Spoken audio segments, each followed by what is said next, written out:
basically told a great generation of young women, don't get married, don't have kids, go get a corporate job, and it's created mass political hysteria. And then in their early 30s, they get really upset because they say, you know, the boys don't want to date me anymore because they're not at their prime. And people get mad when I say that. Well, it's just true. If you're in your early 30s, I'm sorry. It's like you're not as attractive in the dating pool as you were in the early 20s. But again, you have your corporate job and cats, so I thought, you know.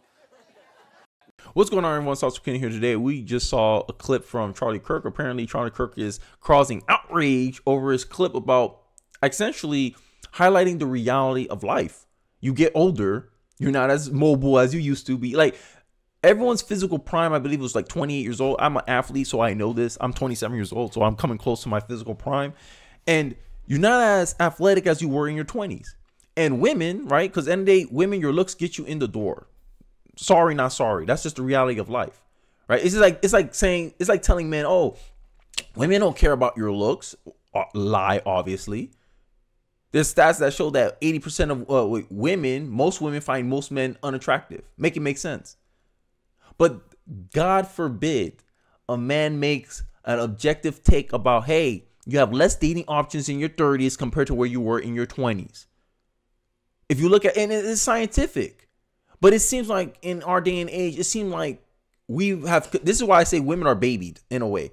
We have conditioned women to not live in reality. We have conditioned women to live in a fantasy land of their own making. They think they can do anything, be anything. And when you become an adult, like there's a verse in the Bible, I forgot what it says, is that I walk as a child, I think as a child, but when I became a man, I put away childish things. When you become an adult, you put away childish things.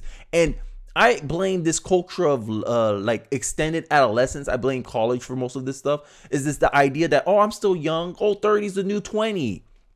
They try to put these labels to try to, I don't know what it is with millennials, but they're desperately trying to hold on to, oh no, we're young and beautiful still. But biology doesn't agree with you. Reality doesn't agree with you. Your dating options doesn't agree with you. This is why a lot of women are single. It's because end of the day, it seems like women don't understand trade-offs. People are outraged about this clip. Me, I find it weird that women in their 30s can be so insecure so as to refuse to admit that, of course. Charlie's telling the truth here. I absolutely love my 30s. I prefer my 30s to my 20s because I feel more secure. Granted, Candace is married already. Like, to me, if you did what you're supposed to do, like if you have all the life stages kind of checked off, you have your kids, you have your partner, there's nothing else you lack in life. So you do feel secure. But let's take this perspective from a single mom, which is a single woman, sorry.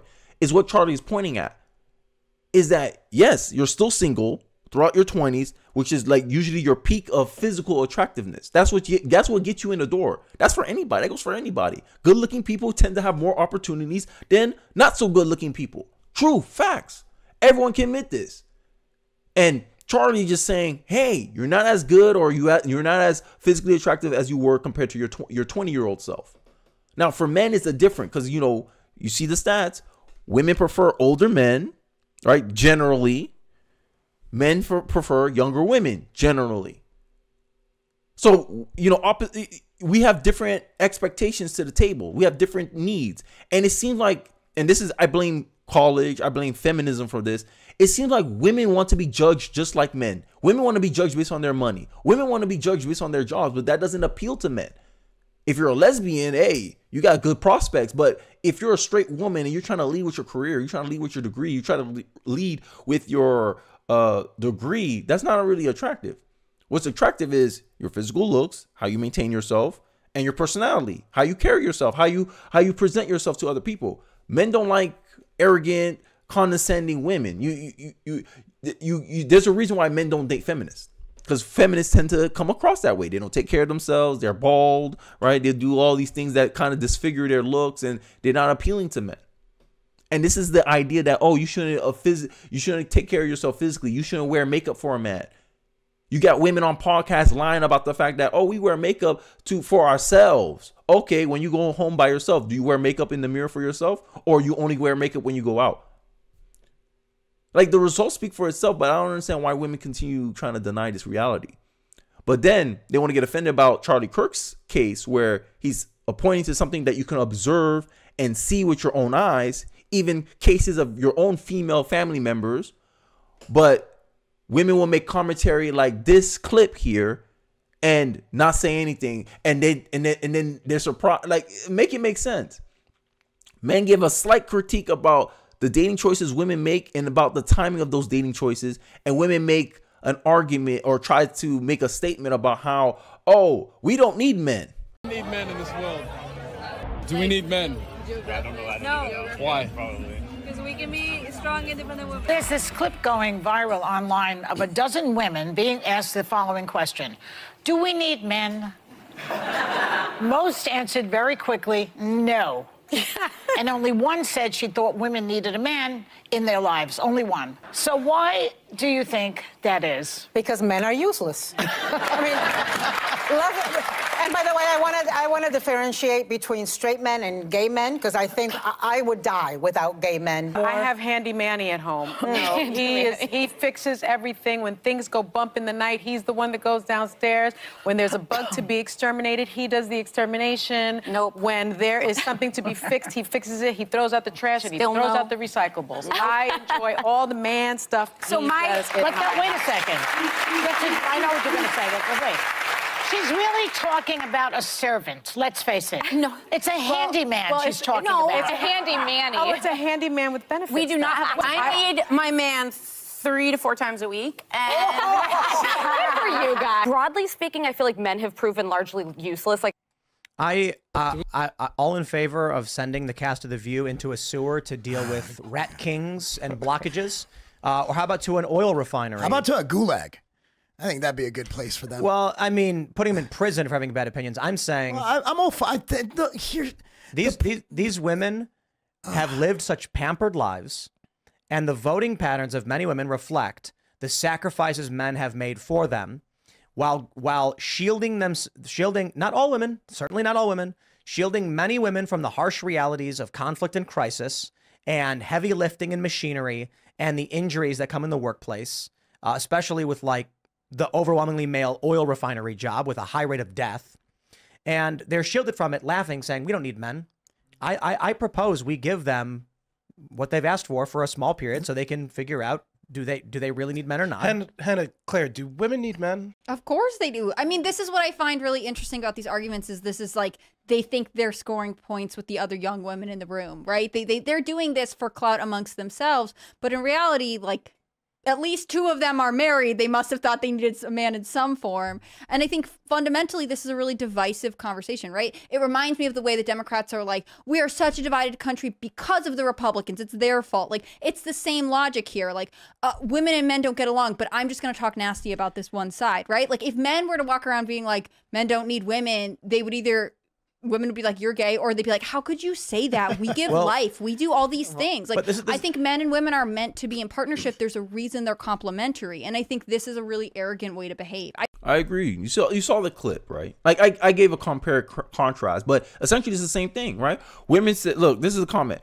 I think most women don't want to be viewed as more or less useless by their looks. I'm in my prime because I have developed a character which is gorgeous. I hope other men do not care for what he says. I think men do care for what he says because that's the reality. That's what men like. Like, this is one thing I don't like what women do is they try to police men and tell men what they should like. No, men like what they like, just like women like what they like. Men cry all the time. Not cry all the time. I don't want to say that. But men argue all the time. Hey, judging a man based on his height is very superficial. He can't control his height, but you can control your weight. Women go, well, I like what I like. I like to feel protected. I like a man that's taller than me. Men don't complain about this. But then men put up a standard, put up a preference, and then you get women right here. Oh, I don't think most men don't want to be viewed. Well, most women don't want to be viewed that way. Most men don't want to be viewed as useless because they can't afford $1 million house, right? Because money is something very important to women. I saw a stat, like what? They say 77% of the top 1% men are married to stay-at-home moms. But women are out here leading with their careers. That shows you that women don't actually know what men want. But men know what women want, for the most part anyway. I totally hear you, but I think what he's speaking about here is prime in terms of marriage. He is definitely correct in that regard. Doesn't mean women cannot get married in their 30s, but the considerations dramatically shift for men. How many children can we realistically have? as she become too independent or settled in her ways. And that's a big part of why dating older women is not attractive to men, is because end of the day, it's easier to build up. Because I'm married young. Like, I'm like, what? I married 2022. April 15th is my anniversary with my wife. Shout out to her. And what? I'm 27. So I was 25 years old when I got married. But I knew I was dating my wife for like 6 years. Because I met her in college at 19 years old. And we built this life together, right? I think that's why she felt comfortable being a stay-at-home mom with me, because we knew each other for what, 8 years? 8 years going on 9. Able to own a house. We moved in together. We bought our first house together. Like, everything we did was a first for us. First house, right? First child, marriage. We did the whole shebang all together.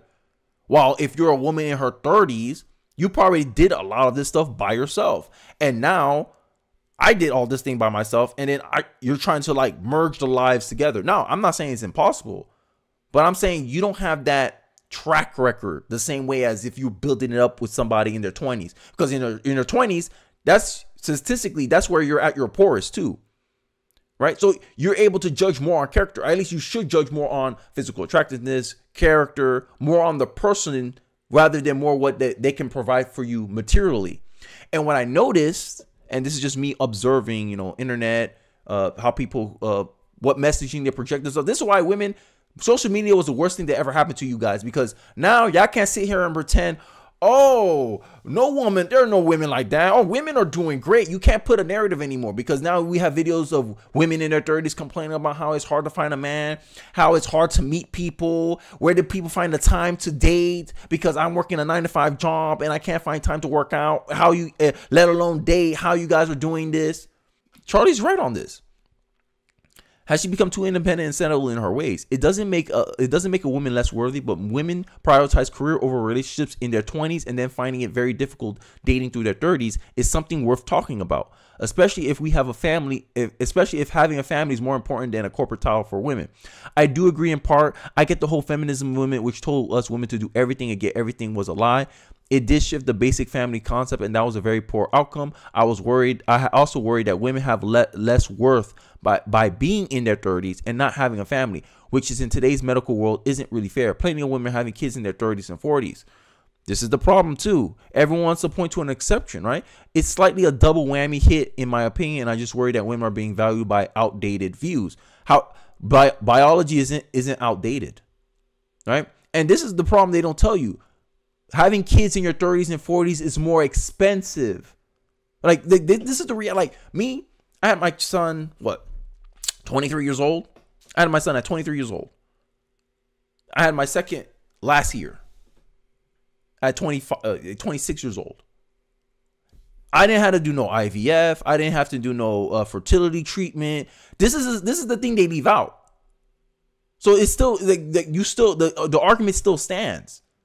How is it? This is my problem with women sometimes, right? Women like this, right? You guys trying to find rationalizations for your epitomes, for your things. Look, I like the way you phrase things objectively. That's not objective. And very supportive of women as well. Oh, thank you. You're conflating your personal estimation of your value with what men find attractive. You may be far better sister, aunt, and person, but that's not what men want or prioritize. So this is what I've been talking about. It's like, do women even live in reality anymore? I want to show you a clip from the whatever podcast. And this is the funny part. Women will complain about, oh, men are trying to make women look stupid. But you guys are not living in objective reality. Just say it. Just point it out. I've noticed a pattern here. I think men tend to fairly accurately self-assess their own level of physical attractiveness, whereas I've heard women men not so have much. more self-esteem issues than women do. What's that? I've heard men have more self-esteem issues than women do. I feel like I disagree a little. Why would you say that? And I also heard that they're also more emotional. Are they? Who have you heard these Yeah, things because, from? well, I mean, you guys will act off based off pride, and that is going to be like an emotion thing, not necessarily logic. Okay. Do you think men or women have more cosmetic surgery? I think probably women. Yeah, probably women. Do you think that that's because they have way more self-esteem than men? I don't think that necessarily what I'm talking about is the same thing. I just mean well, I think it is. Metric. Well, for instance, you just rated yourself a 4, right? Yeah.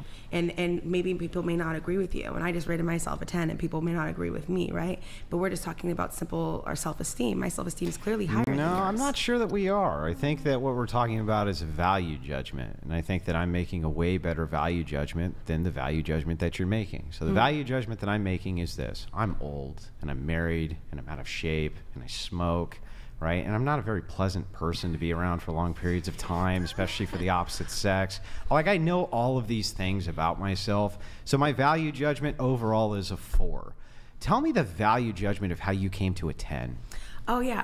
I just think that in general, we should think that we are great. Right. So you just decided it there's no value judgment there. You just decided it. Yeah, he asked me what I would rate myself, and because it's my opinion about myself, just looks. It took a long time for me to love myself, and I do now. And so, yeah, I think that, like, you know, I'm a Misty 10.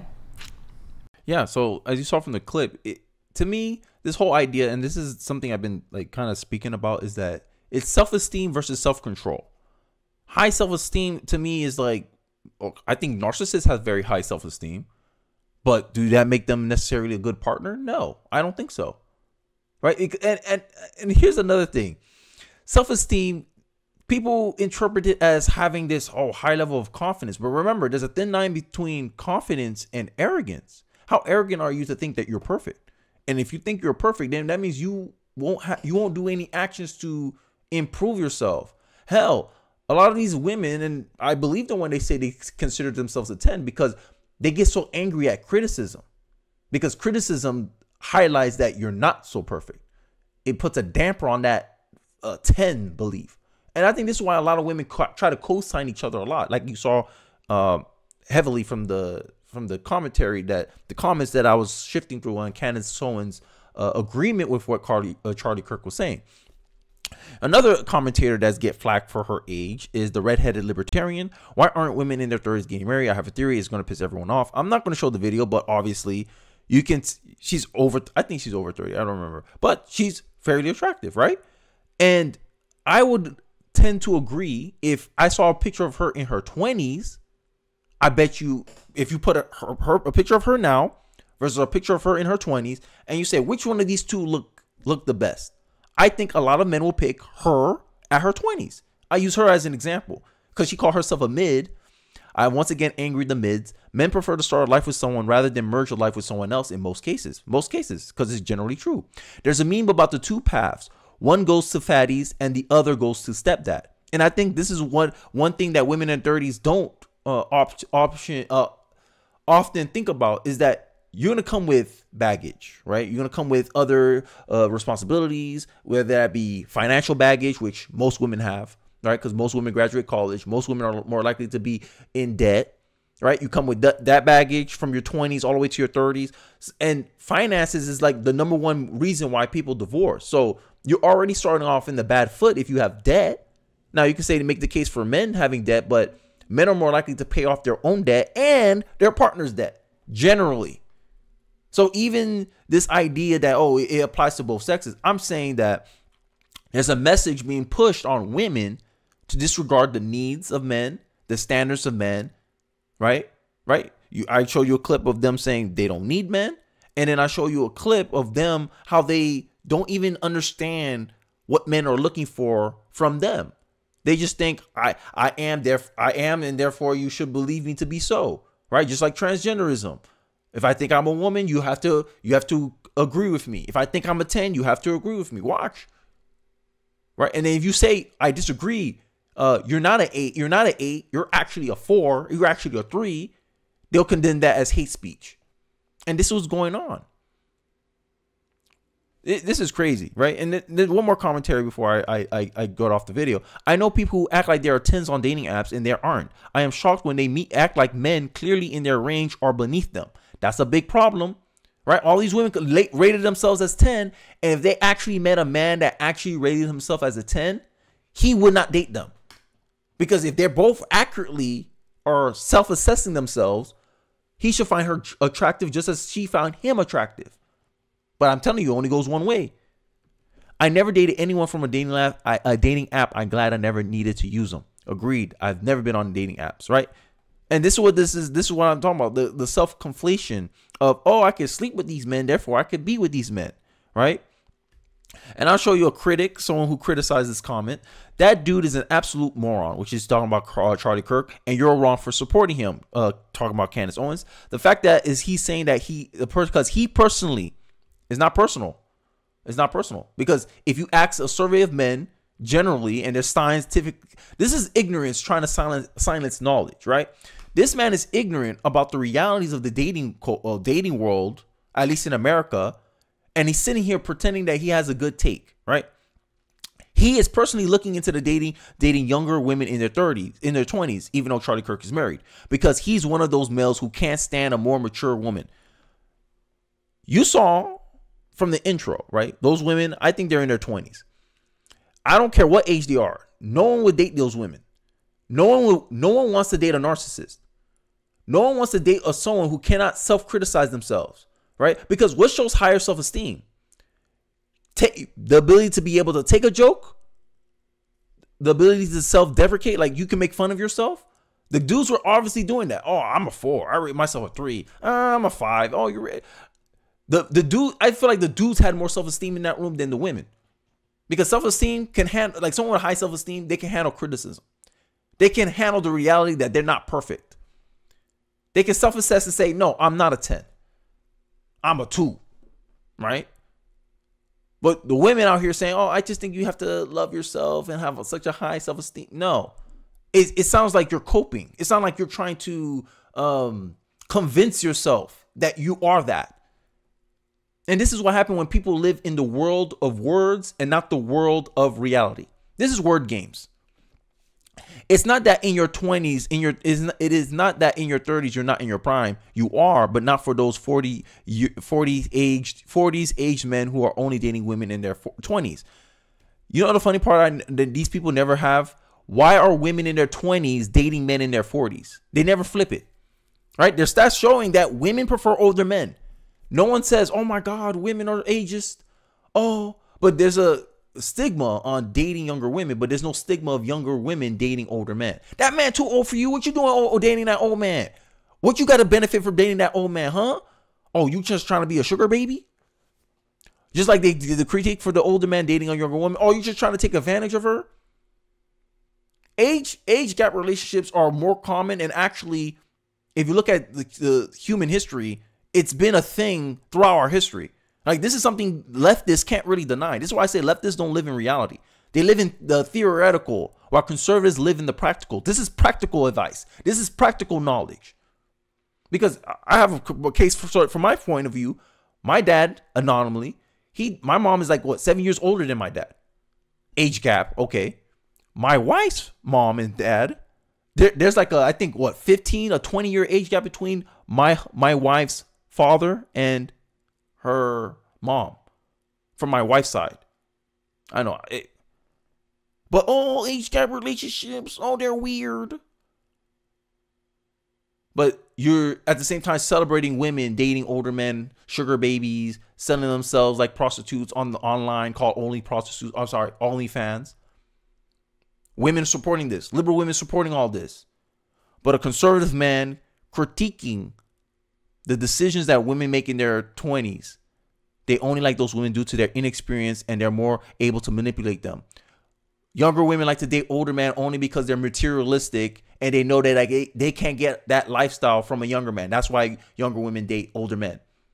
Every time someone gives you an argument, inverse it in your mind. And they feel better because they think they have a lower body count. They feel better because they're able to buy more things at the expense of selling themselves like prostitutes to older men. The fact is, this is not a fact, is that age does not define your attractiveness. It does, right? Just like age defined LeBron James's career. LeBron James is a great player. Even at 38, he's better than most people in their 20s. But is LeBron James at 38 the same LeBron James at 28? No, he's not. Reality. Like, I swear, people don't live in reality anymore. People live in a concoction of their own making. Go touch grass. There are people in their 20s who look gross, and then people in their 30s they glow up. You don't glow up in your 30s. And I'll make the argument it only applies to men because of the inversion of what women and men find attractive. That's it. Men will grow into their looks, right? Because women prefer older men. So men will grow into the range of age that women will start finding them attractive. While women kind of grow out of the range that women find most of them attractive. This is why there's been such societal pressure to have women marry young. Because it's almost like our ancestors or people in the past understood human nature better than we do. But now we live in a decadent, comfortable society where we can pretend that human nature doesn't exist. Make it make sense. But I digress. I think I rambled a little bit too much on the dating issue because I think it's very important. Because I think like how people perceive their own dating prospect is in large an extension of our political discourse today. People don't want to live in reality. People want to think that the government can do everything for them, and hence is what we got going on today. But I digress. Let me know your thoughts about this whole situation with Charlie Kirk's commentary. Let me know if you agree, disagree with him. I'd like to hear your thoughts in the comment section below. Don't forget to like, comment, subscribe, and I'll catch you guys on the next one. Peace.